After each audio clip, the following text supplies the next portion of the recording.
अभिवादन करतो. महाराजांची 396वी जयंती आज महाराष्ट्र आणि देशभर जगभर देखील साजरी केली जाते.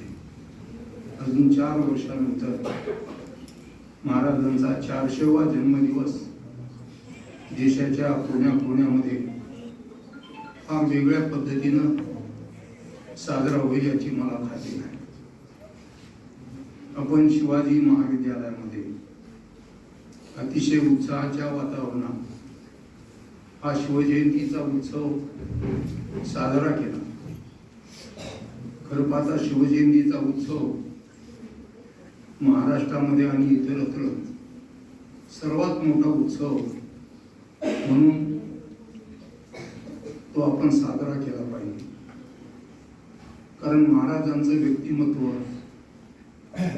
हे केवळ भारताच्या इतिहासात नाही, जगाच्या इतिहासात एक अद्वितीय महापुरुष म्हणून, एक अष्टपैलू व्यक्तिमत्व म्हणून शिवाजी महाराजांचा गौरव केला जातो. मला दिलेल्या वेळेत महाराजांच्या व्यक्तिमत्वाचे काही निवडक पैलू मी आपल्याला सांगेन. या कार्यक्रमाचं आयोजन करण्यासाठी आपल्या महाविद्यालयाचे प्राचार्य, आमचे मित्र डॉक्टर सतीश यादव सर, उपप्राचार्य घाडगे सर, डॉक्टर शिंदे सर, उपप्राचार्य डॉक्टर नागरगोजे, डॉक्टर जाधव आणि क्वालिटी अश्युरन्स सेलचे प्रमुख प्राध्यापक पवार सर, ज्यांनी या कार्यक्रमाच्या आयोजनात मोठा भाग घेतला, राष्ट्रीय सेवा योजनेसह, ते डॉक्टर RC जाधव सर, ज्यांनी मला इथपर्यंत आणलं, आमचे भंडे मित्र, आपले ग्रंथपाल, आमचे दररोज मॉर्निंग वॉकमध्ये योग्य अयोग्य तब्येत या सगळ्या गोष्टीचा समाचार घेणारे डॉक्टर जयद्रथ जाधव, डॉक्टर मोठे सर, माझे विद्यार्थी राहिलेले नांदे सर, तांबारे सर, इतर सर्व प्राध्यापक मित्र आणि व्यासपीठावर आज माझ्या समवेत जे विराजमान आहेत ते दैनिक सकाळचे प्रतिनिधी, माध्यमांच्या बद्दलची विश्वासार्हता,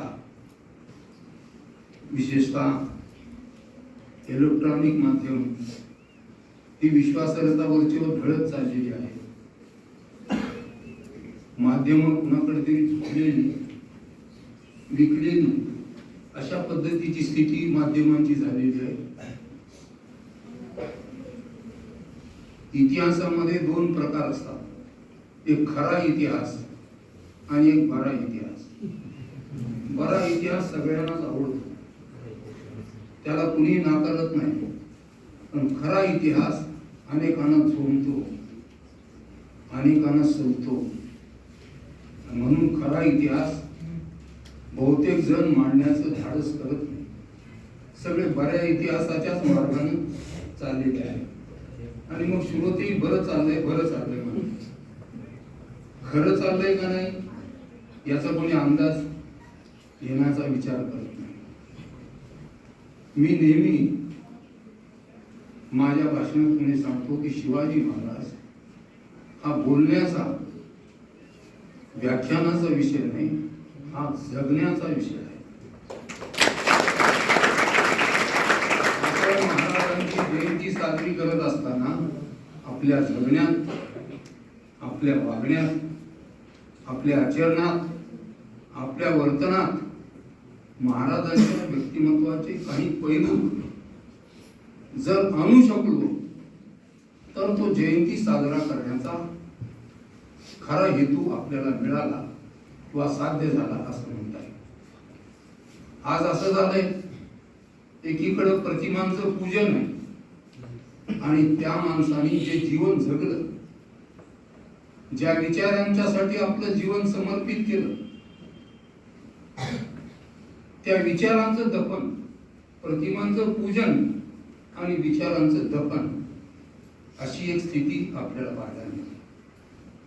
मला असं वाटतंय की नव्या पिढीच्या तुमच्यासारख्या तरुण विद्यार्थी-विद्यार्थिनींनी हे विचारांचं दफन आम्ही होऊ देणार नाही.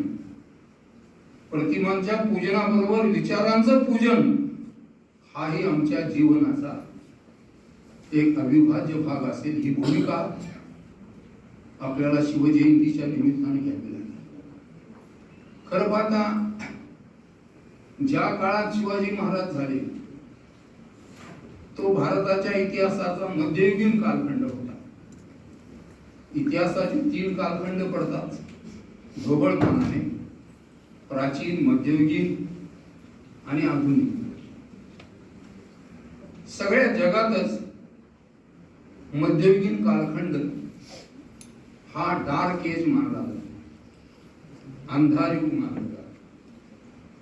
कारण मध्ययुगीन कालखंडामध्ये विचारांना, बुद्धिवादाला, विवेकवादाला फारसा वाव नव्हता.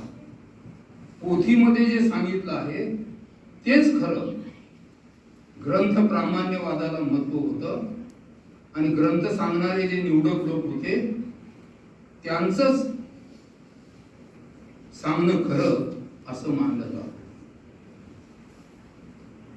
ज्या काळामध्ये शिवाजी महाराज झाले तो काळ अतिशय गुंतागुंतीचा काळ आहे आणि अशा काळामध्ये राजेशाही, सरंजामशाही, वतनदारी ही एका ठिकाणी खूप मोठी पोचलेली होती. आणि अशा व्यवस्थेमध्ये वतनदारी आणि सरंजामशाहीचा हा डोलारा फोडायचा आणि तिथे रयतेचं राज्य निर्माण करायचं हे मोठं चॅलेंज, आव्हान होतं. मी तुम्हाला असं सांगेन की भारताचाच इतिहासाचं नाही तर जगाच्या इतिहासाची पानं चाळली तरी तुम्हाला जगाच्या इतिहासामध्ये रयतेचं राज्य असलेला एकही देश पाहायला मिळणार नाही. ते केवळ भारतामध्ये शिवाजी महाराजांनी घडवलं. भारतात कुठे नाही पण जगामध्येही कुठे रयतेचं राज्य नाही. महाराज असं म्हणतात की हे राज्य रयतेच आहे. खरं पाहता शिवबाचा पिंड संत प्रवृत्तीचा आहे. महाराष्ट्राचं त्यावेळेसचं राजकारण इस्लामी आक्रमणानं इतकं उदासीन केलेलं नसतं तर कदाचित संत ज्ञानोबा, संत तुकोबा यांच्या रांगेत संत शिवबा असले असते. पुन्हा सांगालो की या माणसाचा पिंड संताचा पिंड आहे. परिस्थितीनं महाराजांना राजकारणाकडे आणले. राजीव गांधीला जसे इंदिरा गांधीच्या मृत्यूनंतर नाईलाजानं पंतप्रधानपद स्वीकारावं लागलं तीच स्थिती महाराजांची आहे. शहाजी महाराज बेंगलोर मध्ये आहे. इकडे महाराष्ट्रात काहीतरी शिवाजीला बळ मिळेल, महाराजांच्या उपक्रमाला साथ मिळेल म्हणून त्यांना लांब आदिलशाहीनं विजापूरहून बेंगलोर मध्ये टाकलेले आहे. बेंगलोर मध्ये 28 वर्ष शहाजी महाराज होते. बेंगलोरचे प्रमुख होते ते आदिलशाही सत्तेचे. बाप लेकांचा संवाद नव्हता. आणि अशा एका काळामध्ये महाराष्ट्राची माती ही इस्लामी आक्रमणानं सगळीकडे प्रदूषित झालेली होती. आणि अशा एका स्थितीमध्ये इथं स्वराज्याचं स्वप्न पाहायचं ही असाध्य अशी गोष्ट आहे. पण हे असाध्य असलेलं काम तीच माणसं करू शकतात जे द्रष्टे असतात, जे विजनरी माणसं असतात, ज्यांना विजन असते. काळाच्या पुढे पाहण्याची ज्यांना दृष्टी असते आणि ज्यांना स्वप्न सत्यसृष्टीमध्ये उतरविण्याची क्षमता असते, ते केवळ स्वप्न पाहत नाही आणि त्यांची स्वप्न स्वतःचं जीवन आणि स्वतःच्या जीवनाच्या आशा आकांक्षा फुलवण्यासाठी नसतात. त्यांची स्वप्न विशाल असतात आणि त्यांची स्वप्न तळागाळातल्या माणसाचं जीवन आपल्याला कसं संपन्न करता येईल या दृष्टीने त्यांची स्वप्न असतात आणि ती स्वप्न साकार करण्याचं महान कार्य शिवाजी महाराजांनी आपल्या हातात घेतलं. आणि म्हणून महाराजांना संत शिवबाच्या रांगेतून राजकीय मुत्सद्द्यांच्या रांगेमध्ये नाईलाजाने यावं लागलं. मी विद्यार्थ्यांना सांगतो की महाराजांचं नाव घेणं, जय जयकार करणं फार सोपं आहे, पण महाराज जगणं फार कठीण आहे. महाराजांचं जीवन जगणं कठीण आहे. माडिक महाराजांचे, गणोजी माडिक महाराजांचे जावई आहे, दाभोळला राहत होते. त्यांना असं वाटलं आपले सासरे छत्रपती आहेत, आपण काहीतरी मागावं. जमीन मागितली त्यांनी, दाभोळची देशमुखी मागितली. महाराजांनी प्रश्न केला, अशी कोणती कामगिरी आपण केली की ज्यामुळे आपण जमिनीची मागणी करत आहात ते मला सांगा. आणि अशी कुठली कामगिरी केली नसेल तरी जावई असला तरी तुम्हाला जमिनीचा एक तुकडाही मिळणार नाही. हे ते शिवाजी महाराज, हे शिवाजी आपल्याला शिवाजी महाराज जगणं फार कठीण आहे. सखुजी गायकवाड शिवाजी महाराजांचे फार जवळचे नातेवाईक आहेत. सखुजी नंबर 1 च्या सेनापती पैकी एक सेनापती आहे. पण कर्नाटकाच्या मोहिमेवरून परत येत असताना बेळगावची जी गडी होती, जी गडी सावित्रीबाई मोठ्या ताकदीनं लढत होती. 28 दिवस जवळपास सावित्रीबाईने महाराजांच्या विरोधामध्ये गडी लढली. महाराजांना घाई असल्यामुळे महाराज बेळगावहून पुढे निघाले महाराष्ट्राकडे, पण ही जबाबदारी सखुजी गायकवाडवर सोपवली. सखुजी, ही गडी लढवा, ही जिंकून घेण्याचा प्रयत्न करा. महाराजांच्या सांगण्याप्रमाणे सखुजीनं गडी जिंकली. 28 दिवसाच्या नंतर सावित्रीबाईचा पराभव झाला.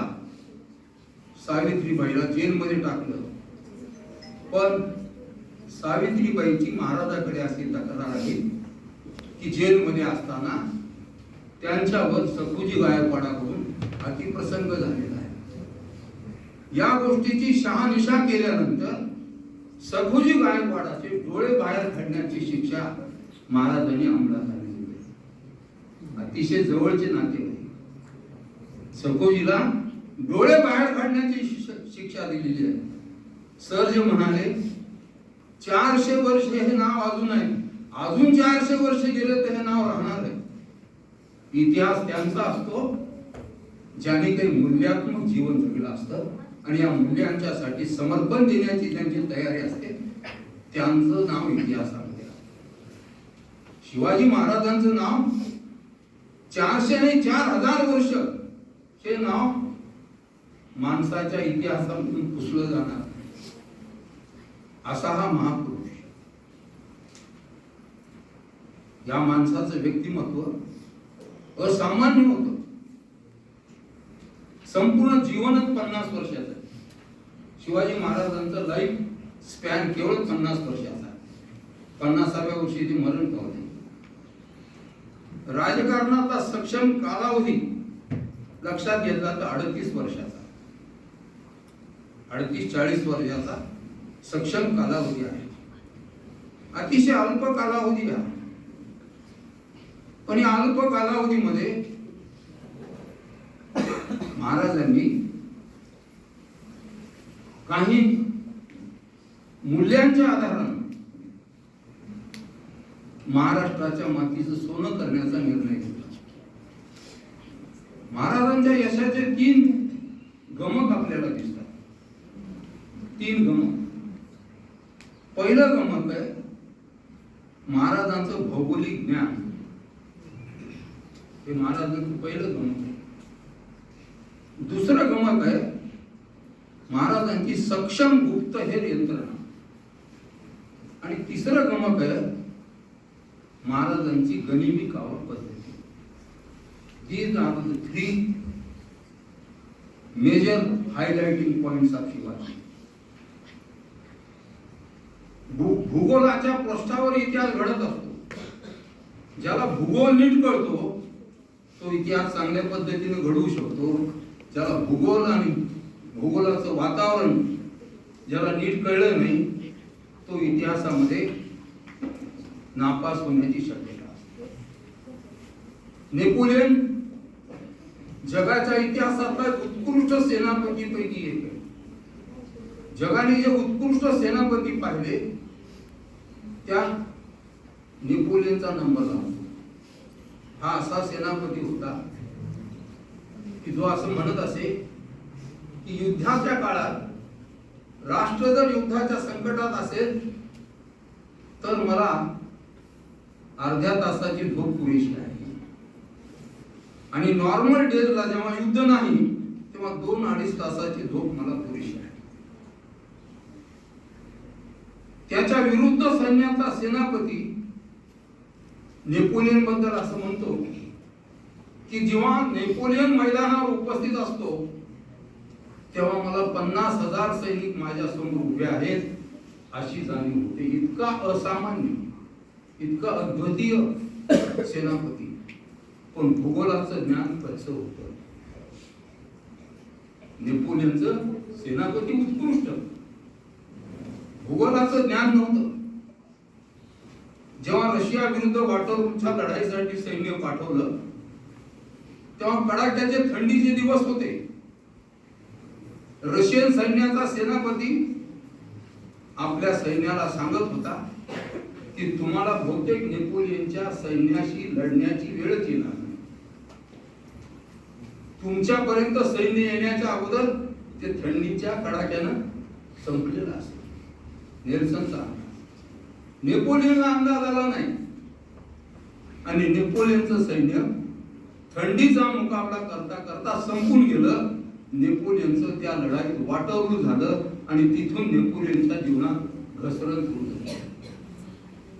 ज्याला भूगोलाचं ज्ञान नसतं त्याचं काय होतं हे जगातलं उत्कृष्ट उदाहरण आहे. सदाशिवराव भाऊनी उदगीरची लढाई जिंकली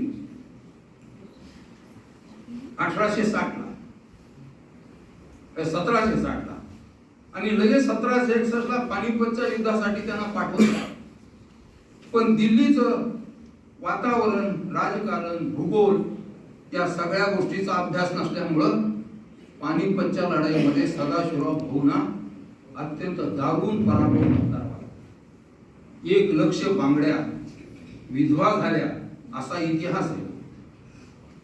तर आपल्या लक्षात येऊ शकेल की शिवाजी महाराजांच्या यशाचं गमक त्यांच्या भौगोलिक ज्ञानात आहे. 1656 मध्ये जावळीच्या खोऱ्याचा आग्रह का होता? मोऱ्यांना पुन्हा पुन्हा शिवाजी महाराज समजावून सांगत होते. चंद्रराव मोऱ्यांना मोरे म्हणत होते तुम्ही कसले राजे? राजे तर आम्ही, आम्हाला आदिलशहाने राजे हे दिलेला विरोध दिलेला आहे, तुम्हाला कोणी राज्यपद दिले? महाराजांनी अनेक वेळेस समजून सांगूनही मोरे मानायला तयार नव्हते आणि म्हणून जावळीच्या प्रदेशावर 1656 मध्ये महाराजांना आक्रमण करावं लागलं. जावळी का? या प्रश्नाचं उत्तर असे की तेव्हा देशाच्या सगळ्या भागामध्ये आणि समुद्र किनाऱ्याकडे जाणाऱ्या 3 महत्वाच्या वाटा आणि 60 छोट्या वाटा त्या जावळीच्या प्रदेशातून जात होत्या. म्हणून जावळीचा प्रदेश स्ट्रॅटेजिकल पॉइंट ऑफ व्ह्यू युद्धशास्त्राच्या दृष्टीनं अतिशय महत्वाचा प्रदेश हा होता आणि याच प्रदेशाचा वापर करून इथल्या दऱ्याखोऱ्याचा, इथल्या डोंगराचा, टेकड्याचा वापर करूनच गनिमी कावा पद्धतीचा कावा हा इथे विकसित करता येत होता. गुरिल्ला वॉर सिस्टीम ही अशी सिस्टीम आहे की जेव्हा शत्रू आक्रमक असतो तेव्हा दबा मारून दऱ्यामध्ये बसावं लागतं आणि जेव्हा शत्रू बेसावध असतो त्याच्यावर आक्रमण करावं लागतं. अशासाठी अशी भौगोलिक रचना लागते. ती भौगोलिक रचना जावळीच्या खोऱ्यामध्ये होती. म्हणून महाराजांनी जावळीचा आग्रह केला आणि 1656 मध्ये जावळी जिंकली. आणि जावळी महाराजांनी जिंकली हे ऐकल्याबरोबर आदिलशाह जागा झाला आणि आदिलशहाने अफजल खानासारखा मातब्बर सरदार महाराजांचा बंदोबस्त करण्यासाठी पाठवला. 12,000चं सैन्य घेऊन अफजल खान शिवाजी महाराजांच्या प्रतापगडाच्या दिशेने निघाला होता. मोठं संकट होतं. महाराजांच्या जीवनाचं एक चौथं वैशिष्ट्य असं आहे की जोखीम पत्करली पाहिजे. राज्यकर्त्याला जोखीम पत्करावी लागते. ती जोखीम पत्करली नाही तर उद्याचा उज्ज्वल इतिहास घडण्याचे जे प्रसंग असतात ते टळतात. शिवाजी महाराजांनी प्रत्येक ठिकाणी जोखीम पत्करली आहे. प्रतापगडच्या मोहिमेमध्ये जोखीम पत्करली आहे. शाहिस्ते खानाच्या हल्ल्यामध्ये जोखीम पत्करली आहे. आग्र्याच्या भेटीमध्ये जोखीम पत्करली आहे. सुरत लुटीमध्ये जोखीम पत्करली आहे. रिस्क ही स्वीकारली पाहिजे, पण रिस्क स्वीकारताना परिपूर्ण नियोजन केलं पाहिजे. आपल्या लक्षात येईल की बहिर्जी नाईक महाराजांचे गुप्तहेर खात्याचे प्रमुख होते. आजचं जे CID डिपार्टमेंट म्हणतो त्याचे बहिर्जी नाईकांच्या खात्याकडून जोपर्यंत समग्र तपशील एखाद्या युद्धाबद्दल येत नाही, मोहिमेबद्दल येत नाही, तोपर्यंत मोहीम काढण्याची घाई कधी महाराज करत नसत. परफेक्ट नियोजन. शत्रू पक्षाच्या जमेच्या बाजू काय आहे, शत्रू पक्षाच्या उणे बाजू कोणत्या आहेत, मोसम कोणता चांगला राहील की ज्या काळामध्ये ही मोहीम पद्धत होऊ शकेल. महाराजांनी आखलेल्या सगळ्या मोहिमांचा विचार केला. कुठेही त्यांना फेल्युअर मिळालं नाही. इतकं परिपूर्ण नियोजन महाराजांचं होतं. पण राज्यकर्ता माणूस कितीही असामान्य असला तर कधी कधी त्याला दारुण पराभवाला तोंड द्यावं लागतं. महाराजांच्या जीवनात असा एक दारुण पराभव पुरंदरच्या संघर्षात झाला. पुरंदरचा संघर्ष हा महाराजांच्या जीवनातला असामान्य संघर्ष होता. मिर्झा राजे जयसिंग नावाचा मातब्बर सेनापती औरंगजेबाच्या दरबारात, जो वयाच्या 8व्या वर्षापासून मुघलांच्या सेवेत होता, वयाच्या 8व्या वर्षापासून. आणि मिर्झा राजे जयसिंगाचा लौकिक असा होता की कुठलाही शत्रू, भारतीय भूमीवरचा कुठलाही शत्रू नियंत्रित करायचा असेल तर रामबाण उपाय म्हणून मिर्झा राजे जयसिंगाचं नाव उपयोग असत. खरपाता शाहिस्ते खानच्या पाडावानंतर स्वतः महाराजांना असं वाटायला लागलं की आपणच मोहीम काढावी, म्हणजे औरंगजेब बादशाह. पण दरबारी लोकांनी त्यांना थांबवलं. शिवाजी चमत्कारी माणूस आहे, तो आता येतो असतो आणि उद्या कुठे असतो पता लागत नाही, त्यामुळे ही रिस्क तुम्ही घेऊ नका. रिस्क घ्यायची तर मिर्झा राजे जयसिंगाला घेऊ द्या. मिर्झा राजे जयसिंगाला 2 लाखाचं सैन्य दिलं आणि सैन्याचं नेतृत्व स्वीकारण्यापूर्वी मिर्झा राजे जयसिंग बादशाहला असं म्हणतो की मला लष्करी आणि त्याच्यावरून महसुली अधिकार मला दिले. एखादा कलेक्टर काम करत नसेल, कमिशनर त्यावेळेचा काम करत नसेल तर त्याला बडतर्फ करण्याचा मला अधिकार असला पाहिजे, त्याची बदली करण्याचा अधिकार मला असला पाहिजे. म्हणजे लष्करी आणि मुलकी दोन्ही प्रकारचे अधिकार त्यांनी घेतले. आणि ज्याच्या आयुष्यात पराभव कधी पाहिलाच नाही त्यांनी, हमखास विजय म्हणजे मिर्झा राजे जयसिंग. आणि पुरंदरच्या लढ्यामध्ये मुरारबाजी ताकदीने लढला, पडला. आता किल्ल्यामध्ये 1,500-2,000 लोक आपल्या प्राणाला मुकणार. मोगलांचं आक्रमण गतिमान. महाराजांनी आपल्या एका सहकार्याबरोबर एक चिठ्ठी मिर्झा राजे जयसिंगाला पाठवली. मिर्झा राजे जयसिंगाने ती चिठ्ठी वाचून सुद्धा पाहिली नाही, कचऱ्याच्या टोपल्यात टाकली. आणि येणाऱ्या माणसाला निरोप दिला कि यदि शिवबा चाहता है कि कुछ होना चाहिए तो शिवबा खुद यहाँ आना चाहिए, तब बातचीत होगी, अन्यथा बातचीत नहीं। मला आपल्याला असं म्हणायचंय की मातब्बर बादशहाला, सम्राटाला, सेनापतीला सुद्धा कधी कधी माघार घ्यावी लागते। युद्धशास्त्राची उपेक्षा नावाचं जोगळेकरांचं एक पुस्तक आहे, त्या पुस्तकामध्ये हे सूत्र दिलंय की रिट्रीट इज नॉट डिफीट, माघार म्हणजे पराभव नसतो, पण ती कधी कधी मातब्बर नेत्यांना सुद्धा माघार घ्यावी लागते। आणि कुठे माघार घ्यायची हे ज्याला कळलं नाही त्याचा नेपोलियन, कुठं माघार घ्यायची नेमकं कळलं पाहिजे। शिवाजी महाराजांच्या लक्षात आलं की वेळ अतिशय कठीण, महाराज गेले। 3 दिवस चर्चा झाली, 3 दिवस सगळे किल्ले आम्हाला द्या असं मिर्झा राजे सांगत होता, आणि किल्ल्याच्या भोवतालचा सगळा प्रदेश आमच्या ताब्यात द्या। 11 तारखेपासून 13 तारखेपर्यंत, 11 जून ते 13 जून 1665 पर्यंत 3 दिवस डिस्कशन चालत होतं। पण महाराज सतत हे म्हणत होते की मला निदान जगण्यासाठी, माझं अस्तित्व ठेवण्यासाठी छोटे मोठे किरकोळ किल्ले का होईना माझ्याकडे राहू द्या। आणि शेवटी 3 दिवसाच्या चर्चेनंतर अतिशय जुजबी असलेले 10-12 किल्ले आणि त्या किल्ल्याचा भोवतालचा प्रदेश महाराजांना द्यायचं ठरलं। महाराजांच्या मोहिमेचं एक सूत्र आहे की जेव्हा महाराज एखादा प्रदेश जिंकतात तेव्हा जिंकलेल्या प्रदेशाचं लगेच व्यवस्थापन लावतात, मुलकी व्यवस्थाही त्या ठिकाणी निर्माण करतात।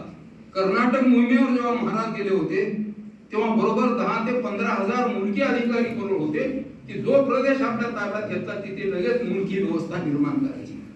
ते पहिलं सूत्र होतं, जिंकलेल्या प्रदेशात लगेच व्यवस्था निर्माण करायची। एखाद्या मुद्द्यामध्ये तह करावा लागला तर तहामध्ये शत्रू पक्षाकडून नव्याने घेतलेला प्रदेश आहे तो प्रदेशच त्याला द्यायचा, आपला प्रदेश जो जातीय जिंकलेला प्रदेश आहे तो त्याच्या ताब्यात द्यायचा नाही, हे दुसरं सूत्र होतं। आणि तिसरं सूत्र असं होतं की पराभव होत असेल तर आपल्या अस्तित्वासाठी काहीतरी किल्ल्यांचं, जमिनीचं नियंत्रण आपल्या हातामध्ये राहावं, हा भाग तो लावून धरायचे। मिर्झा राजे जयसिंगाला सुद्धा संभाजीला आग्र्याला मोगलांकडे ओलीस ठेवण्याचं मान्य केलं, आग्र्याला जाण्याची अट मान्य केली, पण 12 किल्ले माझ्यासाठी ठेवावे ही अट मान्य केली। आपल्या लक्षात येऊ शकेल की महाराजांच्या जीवनाचं हे सूत्र आहे की माघार म्हणजे पराभव नसतो। 1646 पासून 1665 पर्यंत 20 वर्ष स्वराज्याच्यासाठी जे प्राणार्पण केलं होतं अनेक लोकांच्या बलिदानातून हे घडलं होतं। पण त्यात ते कितीतरी महत्वाचे किल्ले, 23 किल्ले महत्वाचे मिर्झा राजे जयसिंगाच्या ताब्यात आले। प्रिय पुत्र संभाजीला मोगलांच्या ओलीस ठेवावं लागलं, हे सगळं करावं लागलं। पण ह्या पराभवाचं उट्ट आग्र्याहून परत आल्यानंतर 9 वर्षामध्ये 65 ते 74 ला राज्याभिषेक आहे। 65 ते 74 या 9 वर्षाच्या काळात पुन्हा हे सर्व करार वगैरे भुगावून देऊन पुन्हा नव्यानं हे शून्य झालेलं आहे, पाठी 0 झालेली आहे, पण पुन्हा या पाठीवर 1, 2 पासून 100 पर्यंतची अक्षरं काढणं आणि पुन्हा आपला इतिहास तिथे कायम करणं, ही गोष्ट महाराजांच्या व्यक्तिमत्वाचं अद्वितीयत्व, असामान्यत्व कशात आहे। एखादा माणूस पराभवानं खचला असता, विष खाऊन मेला असता, पण शंकरासारखा हलाहल पचवून पुन्हा एकदा स्वराज्याची मूर्तमेढ होण्याची ताकद महाराजांच्या मध्ये होती। महाराजांचा आज जो आपण गौरव करत आहोत, महाराजांचं हे जे असामान्य काम आहे की पराभवानं खचून जाता कामा नये, पराभवातून पुन्हा नव्या कामानं उठलं पाहिजे। ही प्रेरणा आपल्याला आपल्या जीवनामध्ये सुद्धा घेता आली पाहिजे। माणसाच्या जीवनात सुद्धा लहान मोठे पराभव होतातच, लहान मोठ्या अडचणी येतातच। या अडचणीवर मात करण्यासाठी आपल्याला सातत्याने प्रयत्न करावा। आपल्या लक्षात येईल की महाराजांची जी राजमुद्रा आहे, ही राजमुद्रा आपण जर वाचली तर त्याचं शीर्षक अशा पद्धतीचं आहे राजमुद्रेचं,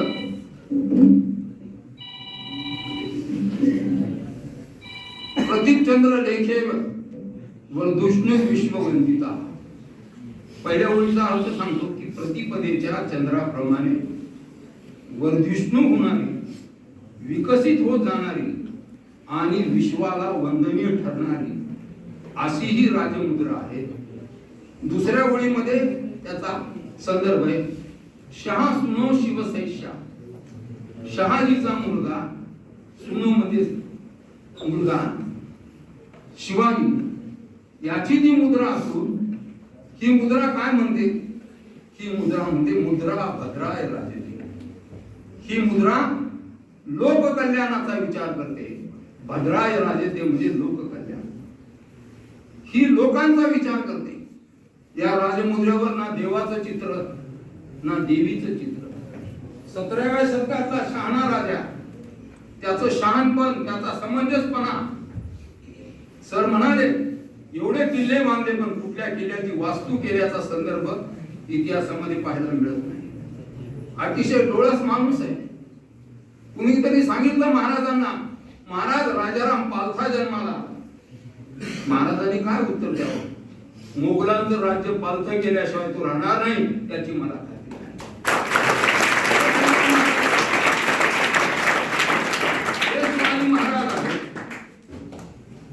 शिवाजी महाराज असं म्हणतात की हे राज्य जे आहे जनतेचं राज्य. 1675 मध्ये प्रभावळीच्या सुभेदाराला लिहिलेलं पत्र आहे. त्या पत्रात महाराज असं म्हणतात की जनतेच्या रयतेच्या भाजीच्या देठालाही तू धक्का लावता कामा नयेस. रयतेच्या भाजीच्या देठालाही धक्का लावण्याचं मन तुझं झालं तर महाराजांची तुझ्यावरची मर्जी गेली असं समज. रयतेचा वाटा रास्तपणे रयतेला मिळाला पाहिजे आणि सरकारचा वाटा सरकारला मिळाला पाहिजे, ही भूमिका त्यांनी स्पष्ट केली. 1676चं पत्र आहे जिवाजी विनायक नावाच्या सुभेदाराला. तो ब्राह्मण सरदार आहे. महाराज म्हणतात की आदिलशहाच्या मोहिमेमध्ये मदत करण्यासाठी आपण कुचराई केली असा माझ्याकडे अहवाल आलेला आहे. पण लक्षात घ्या की तुम्ही ब्राह्मण असला तरी तुमचा मुलाहिजा बाळगणार नाही. तुम्हाला तुमच्या गुन्ह्याप्रमाणे सजा सहनच करावी लागेल. हे ते शिवाजी महाराज. म्हणून महाराजांचा जो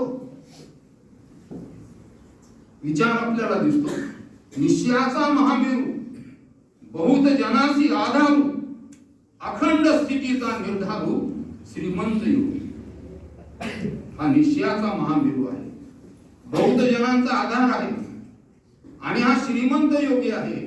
योगी कधी श्रीमंत असू शकत नाही आणि श्रीमंत कधी योगी होऊ शकत नाही. तरी ही दोन्ही विशेषणं शिवाजी महाराजांना वापरली आहेत. महाराज श्रीमंत आहेत पण छत्रपती आहेत. पण छत्रपती असून महाराज म्हणतात की मी उपभोग शून्य स्वामी आहे. मी राज्याचा प्रमुख आहे पण उपभोग शून्य स्वामी आहे. याचा उपभोग मी घेणार नाही. हा जनतेचा अधिकार आहे. महाराज योगी आहेत आणि योगासारखं वागतात. एकीकडे औरंगजेबानं सगळी मंदिरं आमची उद्ध्वस्त केलेली आहे. पण हा शहाणा राजा, 17व्या शतकातला शहाणा आणि समंजस राजा, मंदिर फोडण्याच्या प्रश्नाचं उत्तर मस्जिद फोडणे असं देत नाही. महाराजांचं मोठेपण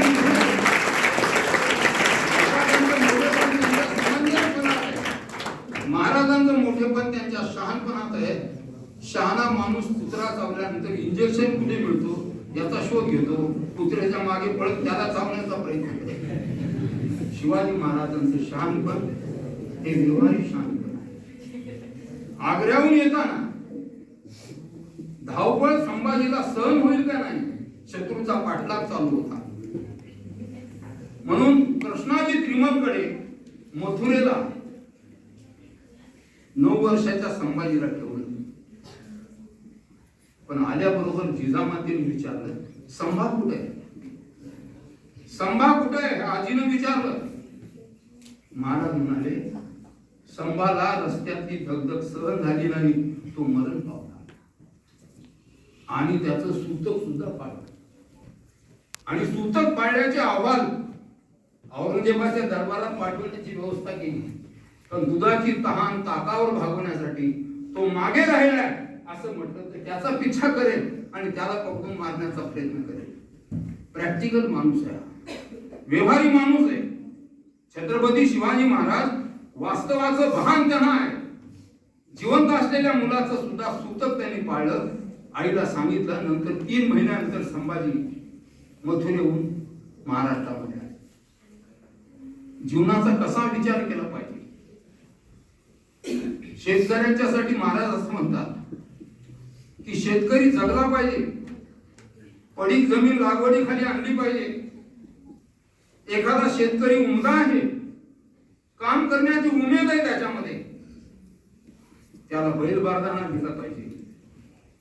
त्याला सध्या जगण्यासाठी 4-5 खंडी धान्य दिलं पाहिजे. आणि पुढे महाराज म्हणतात, आपल्या अधिकाऱ्यांना सांगतात की हे सगळं दिल्यानंतर लगेच वाढी दिलीने त्याचे पैसे वसूल करण्याच्या भानगडीत पडू नका. त्याला स्थिर होऊ द्या, त्याच्या ताकद येऊ द्या आणि मग त्याच्या सोयीप्रमाणे, फक्त मुद्दलाचे सोयीप्रमाणे हप्ते करून त्याच्याकडे ते वसूल करण्याची व्यवस्था करा. हे ते महाराज. आपल्या लक्षात येईल की रयतेचं, बळीच्या राज्याची जी कहाणी आपण प्राचीन इतिहासात ऐकतो, तसं बळीचं राज्य निर्माण करण्याचा प्रयत्न मध्ययुगाच्या कालखंडामध्ये जर कुणी केला असेल तर तो शिवाजी महाराजांनी केला. आपण म्हणतो इडा पिडा टळो आणि बळीचं राज्य येऊ. मध्ययुगामध्ये प्राचीन काळातल्या बळीच्या नंतर शिवाजी महाराजांनी बळीचं राज्य निर्माण केलं होतं, रयतेचं राज्य निर्माण केलं होतं. रयतेच्या कुठल्याही अधिकाराला धक्का लागणार नाही. अहो, या माणसाचा साधेपणा, हा पोर्तुगीज प्रवासी आहे थेव वॉट नावाचा, तो लिहितो की महाराजांचं दैनंदिन जीवन मी पाहिलं. एकच वेळ जेवण करणारा, साध्या पद्धतीने जगणारा असा माणूस आहे. फ्रेंचांचा गव्हर्नर मॉर्टिन हा महाराज कर्नाटकाच्या मोहिमेवर होते तेव्हा फिरत होता. फिरत असताना त्यांनी पाहिलं की 2 झाडाच्या मध्ये चादर बांधलेली आहे आणि त्या चादरीच्या खाली मराठ्यांचा राजा झोपलेला आहे आणि त्याच्या अवतीभोवती त्याचे सैनिक झोपलेले. हा इतका साधेपणा. छत्रपती शिवाजी महाराज की जय म्हणताना राज्यकर्त्यांनी महाराजांच्या साधेपणाचं, महाराजांच्या सत्य आचरणाचं, महाराजांच्या नैतिकतेचं आचरण केलं पाहिजे. महाराज की जय म्हणून प्रश्न सुटणार नाही. महाराज जगण्याचा विषय आहे. शिवाजी महाराज जगण्याचा विषय आहे. तोंडामध्ये आपण तंबाखूचा असा एवढा मोठा गोळा टाकून शिवाजी महाराज की जय म्हणत असतो, तो जय नाही, तो महाराजांचा पराजय आहे. आपलं वर्तन, आपलं चारित्र्य, बाबासाहेब आंबेडकरांनी काय सांगितलं? माणूस किती विद्वान असू द्या, पण त्या विद्वत्तेला चारित्र्याची जोड नसेल तर तो पशु समान आहे, असं त्यांनी सांगितलं. विद्वत्तेला तर ती विद्वत्ता कुचकामी असते. शिवाजी महाराजांच्या यशाचं खरं गमक जर काय असेल तर महाराजांचं चारित्र्य आणि महाराजांची नैतिकता.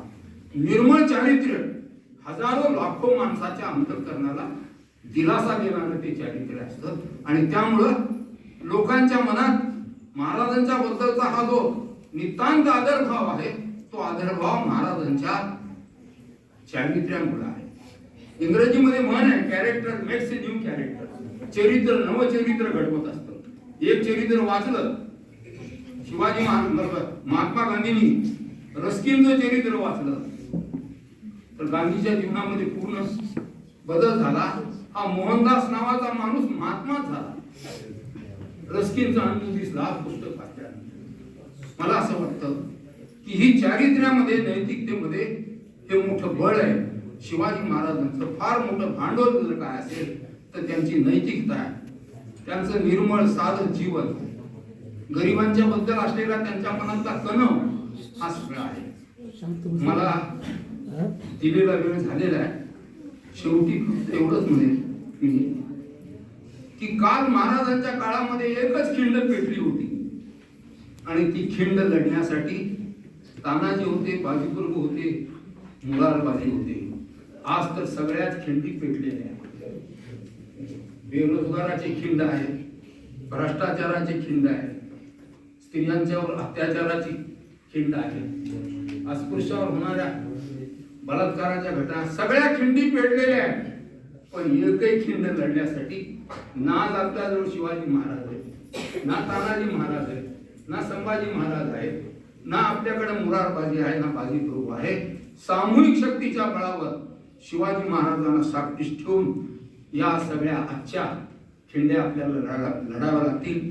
शिवाजी महाराज की जय या घोषणेमध्ये फार मोठं बळ आहे.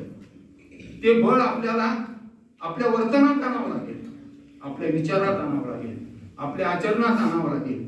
आपल्या वर्तनातूनच मला असं वाटतं की शिवाजी महाराजांना अभिप्रेत असलेली नवी वाट आणि पहाट ही जर आपल्याला पाहिजे असेल तर ती आपल्या वर्तनातून निघते.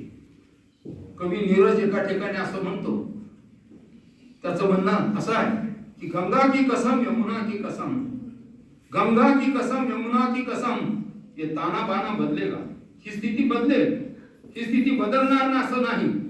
ये ताना बाना बदलेगा, तू खुद को बदल, कुछ तो बदल. 100% बदलता येणार नाही पण थोडं तरी बदलता येईल. तू खुद को बदल, कुछ तो बदल, तभी तो जमाना बदलेगा, तभी तो जमाना बदलेगा.